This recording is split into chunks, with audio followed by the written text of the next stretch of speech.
Sveiks! Ar tevi Mārtiņš no Laboratorijas zinātnes skolas. Un šodien ar tevi izpētīsim šķīšanu, šķīdumus. Kas tie tādi? Būtu tā kā skaidrs. Bet kā iegūt šķīdumu ar noteiktu saturu? To mēs šoreiz pārbaudīsim. Un vispār, kas tas šķīdums tāds ir?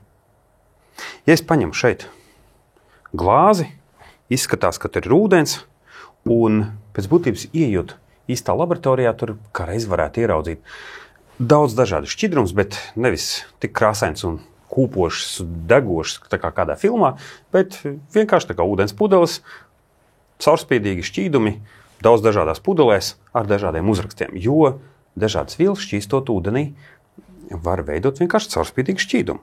Arī šeit man pēc būtības ir divi šķīdumi, kas abi bezkrāsaini, bet saliekot kopā pamēģināsim iegūt reakciju. Tad, ja es ielēju iekšā, es uzreiz varu ieraudzīt, ka man veidojas krāsa, kura šeit šāda, pamēģināšu ieliet nedaudz atpakaļ.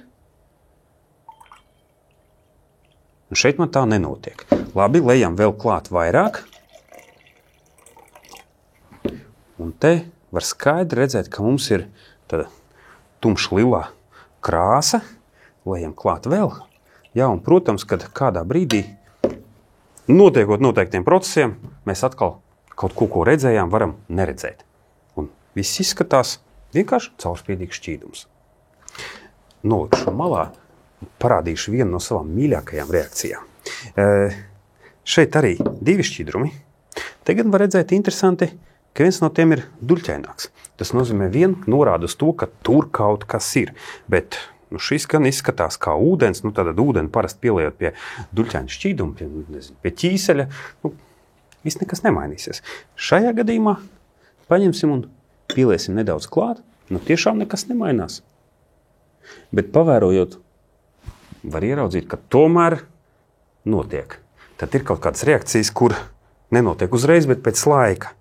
Pieliesim vēl, tad mēs varam redzēt, kā reiz pretēju efektu.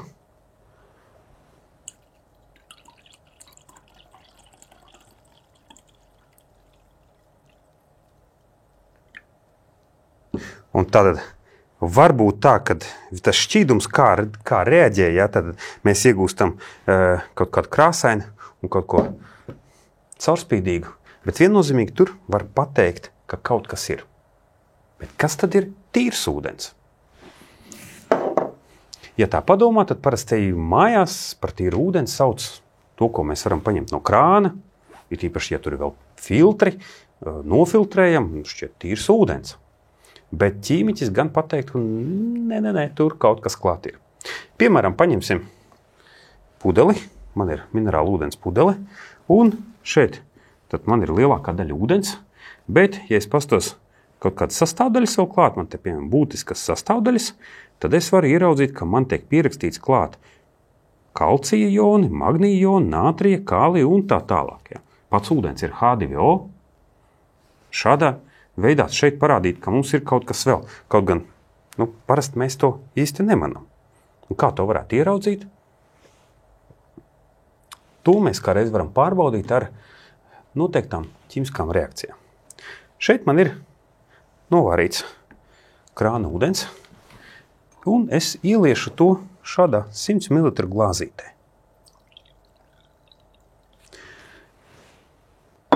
Otrā glāzītē es ieliešu deionizēto ūdeni. Pēc būtības tas kaut kas līdzīgs kā destilēts ūdens, kur kā reiz joni ir aizvākti prom. Par joniem parasti sauc tās vielas, kuras ūdenī var izšķīst. Un man šeit ir svina nitrāts šķīdums.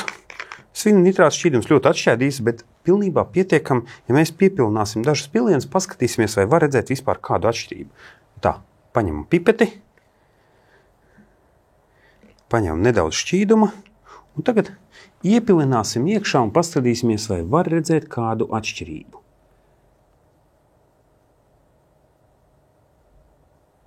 Un šeit var pamazām redzēt, ka mums veidojas baltas duļķis. Tad man sanāk, svina nitrāts reaģē ar tiem joniem, kas man ir vienkārši krāna ūdenī. Ja es iepilinu deionizētā ūdenī,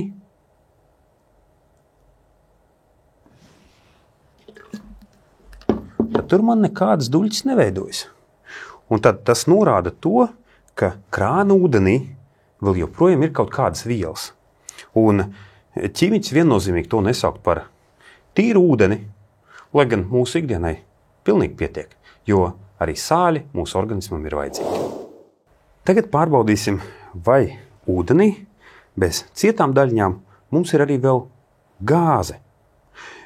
Interesanti, ko var novērot, ja ielej augstu ūdeni un atstāja sasilt līdz istabas temperatūrai, tad uz sieniņām var redzēt mazus gāzes burbulīšus, no kurienes tie īsti rodas. Tad izrādās, ka vēsā ūdenī gaiss labi izšķīst, vai, teiksim, gaisā esošās gāzes, ja? Un tad, kad ūdens sasils, tad atkal tās gāzes šķīst mazāk un izveidojas burbulīši uz sieniņām. Šeit mēs varētu teikt, arī ir iekšā skābeklis, cik daudz, es gan nemāku uzreiz pateikt, bet viennozīmīgi upē vai ezerā skābekļa pietiek, lai zivis varētu elpot, protams, ne jau ar plaušām, bet ar žaunām, bet elpo, un tas skābeklis ir pietiekami. Tad ieliešu nedaudz ūdeni, pieliešu karstu, lai to reakcijas pātrinātu.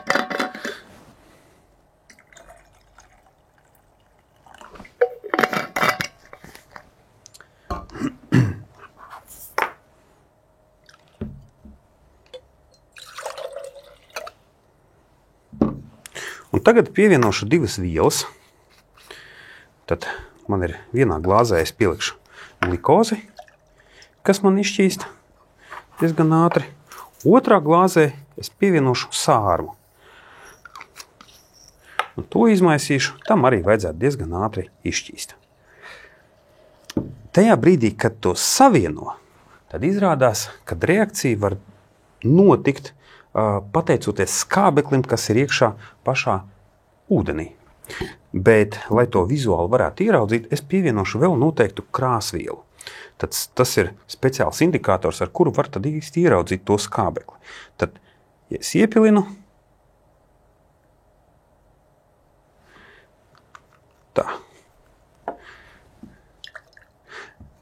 tā viela, ko es piepilināju, saucās metilēnzilais, un tā iekrāsojas zilā krāsā tieši skābekļa klātbūtnē, kas ir ūdenī. Tagad, kad es salēju kopā, tad notiek reakcija, man ūdens atkrāsojas, jo no tā ūdens tiek atņemts prom skābeklis, un uzreiz tas indikators kļūst caurspīdīgs.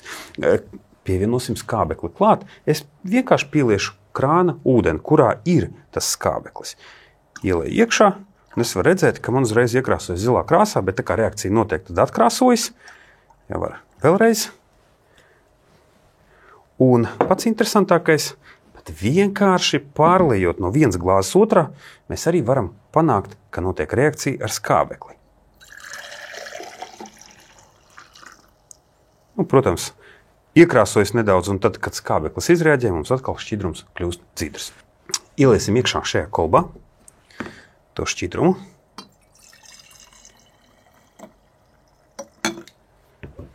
Un tagad aiztaisam ciet, man nekas vairs klāt netiek. Šķidrums ir caurspīdīgs, es sakratu, kļūst zils. Pagaida, atkal kļūst caurspīdīgs. Tad vēlreiz. Un tādā veidā varētu turpināt, tikmēr, kamēr augšā šeit ir skābeklis, kas var nedaudz izšķīst un veicināt šo reakciju.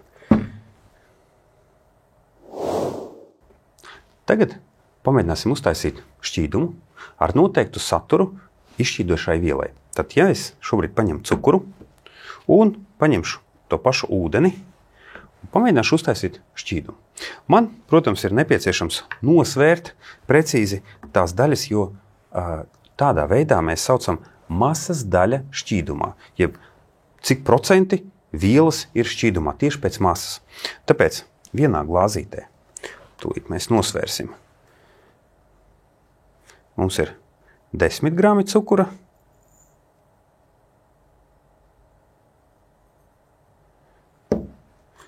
tā.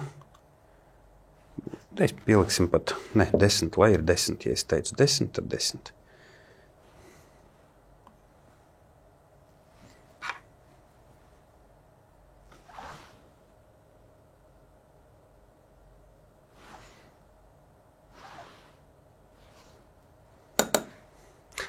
mums ir 10 grami cukura šajā glāzītē. Un otru daļu mēs paņemsim ūdeni. Vienīgais, paņemsim karstu ūdeni, lai cukurs labāk izšķīst. Mērcelindrā nomērīsim ūdeni. Šeit mēs arī redzēsim pēc tilpuma, bet arī varēsim pie reizes noteikt, cik liela ir ūdens masa. Nomērīsim 40 ml ūdens, kas ir apmēram 40 grami. Vai pat precīzāk, lai iegūtu masas daļu procentos, tad mēs paņemsim tieši 40 gramus, jo tad tas būs precīzāk. Un tā, liešu ūdeni.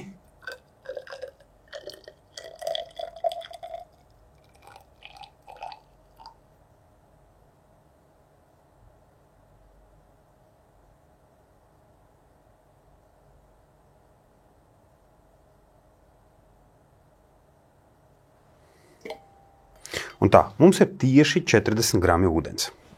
Interesanti, ka karsts ūdens ir mazāk blīvs nekā augsts ūdens, un to kā reiz var redzēt, jo mums ir 41,5 ml ūdens. Tad sanāk tā, ka ūdens sasilstot izplešās. Tā, un tagad atliek to visu samaisīt. Tad mēs nosveram, šeit mums ir 10 grami, šeit ir 40, tātad kopā vajadzētu būt cik gramiem? Es domāju, skaitīt katrs prot, 40 plus 10 ir 50. Un tilpumā, interesanti, kas notiks ar tilpumu? Ja mēs skatāmies, tad tagad mums ir 41,5.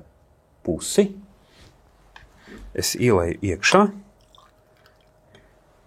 To visu izmaisīsim un ieliesim atpakaļ mērcelindrā.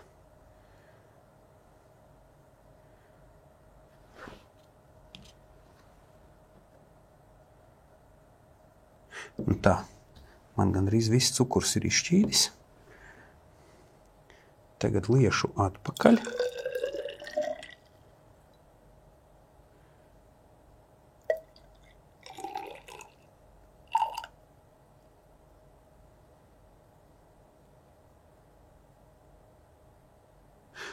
Tā kā man pašā glāzītē ir kaut kas nedaudz palicis, tad man nav precīzi 50, bet man ir 49,75. Bet tad man sanāk 0,25 grami, rekutie mazie pilieni, man ir palikuši šeit glāzē.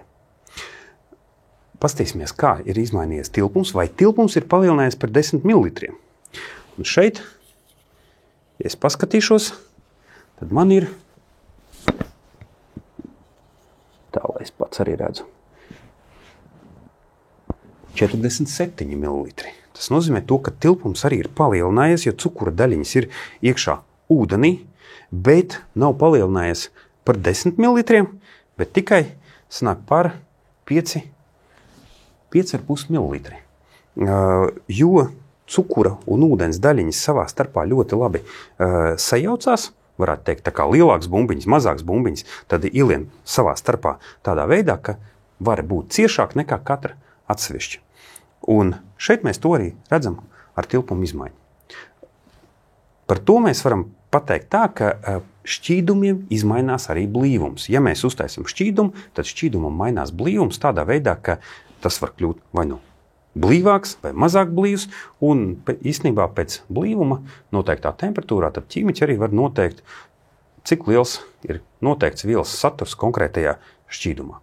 Mūsu gadījumā mēs esam ieguvuši 20% šķīdumu, jo, skatāmies, mums ir 10 grami, ko mēs izšķīdinājām, un kopējā masa ir 50. Tātad sanāk, ka 10 dalīts ar 50 ir 1/5, vai arī pārveidojot uz procentiem, tie ir 20%. Lai aprēķinātu šķīduma masas daļu procentos, tad pēc būtības vienmēr ir jāpaņem, cik ir tīra viela, kas ir izšķīdināta, tātad tā sausā šajā gadījumā mums bija cukurs, ja tad tie bija 10 grami.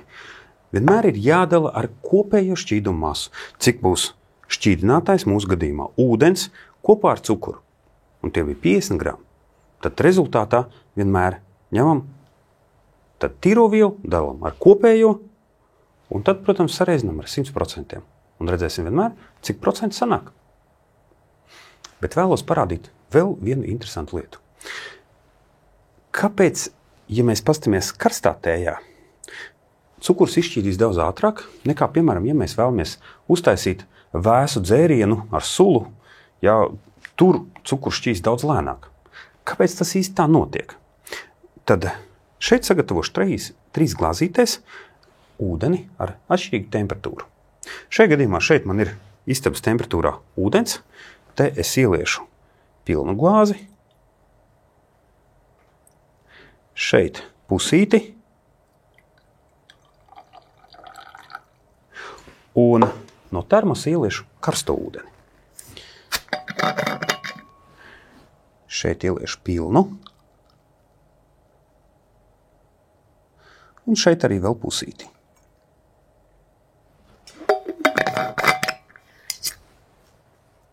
Pēc būtības mēs iegūstam vēsu ūdeni, siltu un karstu. Kas tad tur īsti notiek mikroskopiskā līmenī, kāpēc karsts ūdens ar ko atšķiras no augsta ūdens? Tad izrādās tās daļiņas, no kurām sastāv ūdens, tad ūdens molekulas kustās ar atšķirīgu ātrumu. Un karstā šķīdumā molekulas kustās ātrāk, un tās tāpēc var ātrāk miedarboties ar cukuru un ātrāk to izšķīdināt. Lai ieraudzītu kā tas vizuāli izskatās, paņemšu šeit sarkano krāsvielu un piepilināšu katrā no šīm glāzēm vienu pilienu un paskatīsimies, kā tas izplatās laikā.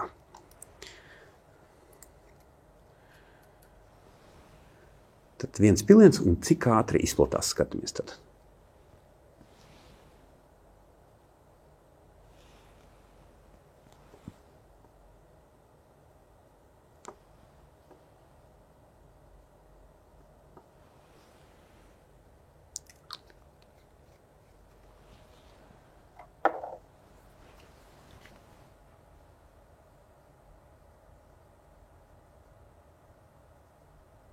Tas, ko mēs varam novērot, kad vēsajā ūdenī molekulas kustās vislēnāk un tādēļ arī vislēnāk miedarbojas ar krāsvielas molekulām, tām daļiņām.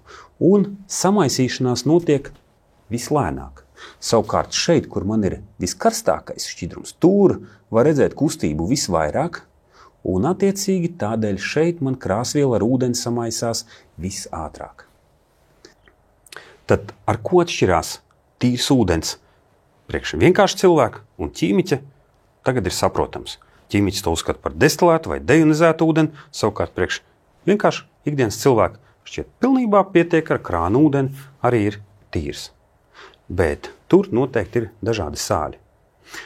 Un, protams, tajā brīdī, kad nepieciešams kaut ko izdarīt ar noteiktiem šķīdumiem mājās, piemēram, tas būtu vai nu aprēķināt, cik ievārījumā cukuru vajag, vai nu, lai gurķus iemarinētu, vai vēl kaut kādu šķīdumu uztaisīt, tad noteikti jāņem palīgā procenti, jānosver viela, kuru mēs vēlamies izšķīdināt, jānosver šķīdinātāju, jāsauc kopā, un tad mēs varam iegūt šķīdumu ar noteiktu saturu tai vielai, kas ir izšķīdusi.